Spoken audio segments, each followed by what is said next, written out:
Hey guys, it's that time again. It's the show, Redeem or No Redeeming Value.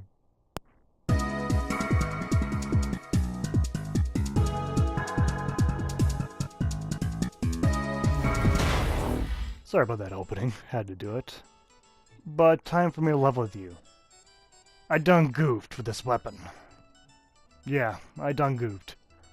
I thought, should I look up some builds for this? Nah, I got this. Well, this weapon certainly is different. Even though it's gotten, I wouldn't say a buff, but a bit of a change where they increased the animation speed. What I mean about the Redeemer here is, it's, as you probably read just then, a gun and a sword or blade in one.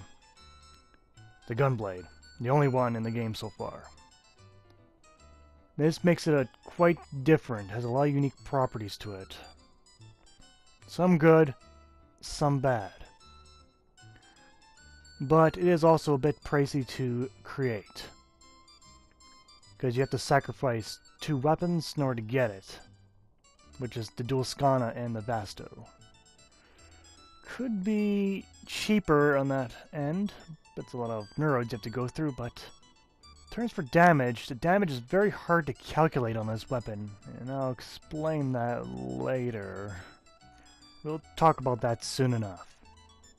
Where to find this is in the marketplace. It's blueprint, melee weapon blueprints, and again you gotta sacrifice a dual Skana and a Vasto in order to build it. Incredibly pricey in my book. Now, in the field, how you do the shotgun blast is simply holding the melee weapon, like, you know, holding the ball power attack down. That's what I meant to say. So it's pretty easy. I mapped mine to R1 so it doesn't kill my thumb. So, but you can also make a follow-up shot pretty easily. And the nice thing is you don't even have to have the melee weapon fully equipped to do this. So often enough, I take my shotguns, which I can't kill every opponent with, and I do a follow-up shot with the Redeemer. And the firepower I got it to, it actually kills opponents. Maybe not level hundreds, but at least it damages a lot of opponents I fight. Now, you wouldn't take this weapon and swing it at opponents. It's a bad idea. No one gets us to swing at opponents. So here's what I done goofed. I thought I knew what I was doing with this weapon. But after 5 formas, and I realized I couldn't put everything on in the end, I realized I done goofed. So I throw in all the mods that increases its firepower altogether. It's kind of like the ultimate build, because I don't have a plain build. Now, along with all these weapons, you'll need Fury for attack speed. Along with Fury, you'll need other mods, such as I am going for a channeling build on this, so you need Reflex Coil to down the channeling efficiency. Trust me, that charge attack with channeling efficiency drains a lot of energy. So having focus energy and Reflex Coil is kind of required, or at least one of them. Now, for my test, I'll be showing against all 3 categories of enemies. Now, I'll be going up to 5 of them, and I'll jack them up to level 70. We'll see how this works. Now, I noticed one thing. You probably think, this doesn't work at all. In fact, it's doing shit. And you're right. The energy drain's crazy, and it's barely killing these guys. There is something I am doing wrong. There's just an additional factor I can throw into this. Is don't use Equinox. Instead, use Ivara, Loki, or Ash. Get that stealth in there. Because this is a melee weapon, it benefits from stealth damage. So, one shot, boom, I just killed 2 of them one hit. Even though acts like a gun, it's still a melee weapon. You can take this to melee-only missions. You know, the swordies that says melee-only? This works. So this is a benefit. You can use a gun in those missions. And even though this is a gun, this is silent. Now, I did kill those guys pretty easily, but let's go a little bit higher. Let's take some ancient healers. Same level. Now, same strategy. Go invisible, but it doesn't matter which Warframe you choose to do that with. And then do the charging attack and fire. Now, in terms of the spread of weapon, it's not very accurate. I put the accuracy rating around 3.0. If you know your accuracy in the game by now, you know it's very low. Now, let's take a few more MOAs here. Same level, level 70. And try this. Now, this is all inherent impact damage on top of it, if you noticed. You see numbers flying off there. So it works amazingly well against the Corpus. Amazingly well. But let's just try the Blade, just to show you what I mean. So the Blade, level 70 chargers. The problem is, this weapon has a really bad combo stance. Yeah, because you can't move while doing that stance. But yes, the various combos here, as you see, are unique only to this weapon.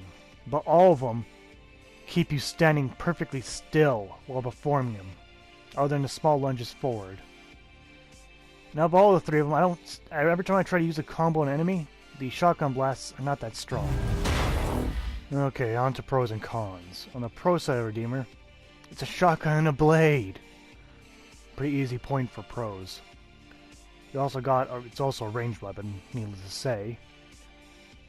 And to be honest, that's it. On the con side, however, the blade sucks on the gunblade. The charge attack is a slightly bit still slow, but it's fast enough to be used now. And it's expensive to build. And not to mention, the mod build on this weapon is a little, diverse. There's not really one uniform way to do it. A lot of people have different views on it.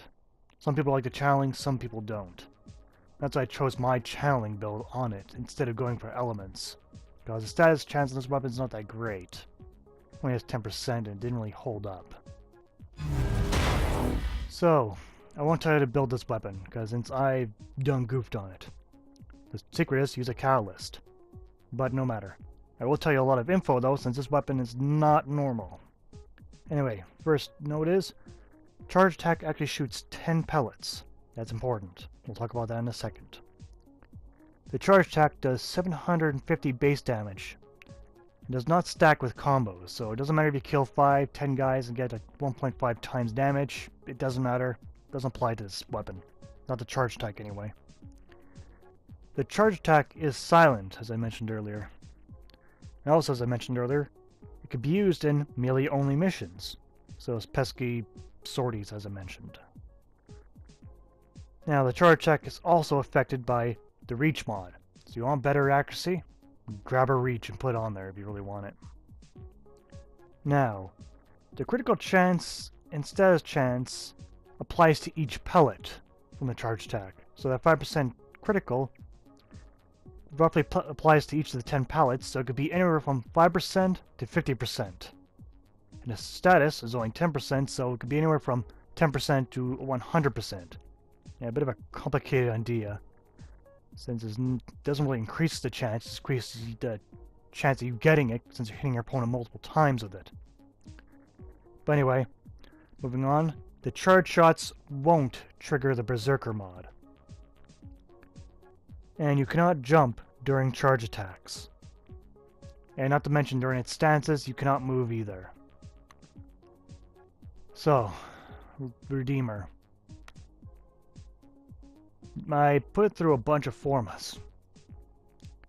But was it worth it? I think no. After using this weapon quite a bit, quite extensively, even though its animation's been sped up and I can actually use that shotgun blast now effectively, it's not really worth it in my book. It may be for someone else they'll love this weapon, but I just don't feel it for this weapon. I was on the fence for a long time, but after screwing up the build, my personal preference is no. But that's Showcase for today. Thank you for watching, and sorry about this. It'll be better next time. Got a weapon you'd like to see on Showcase? Well, leave a comment down below, and it might be just the next weapon I select. Thank you for watching, and take care.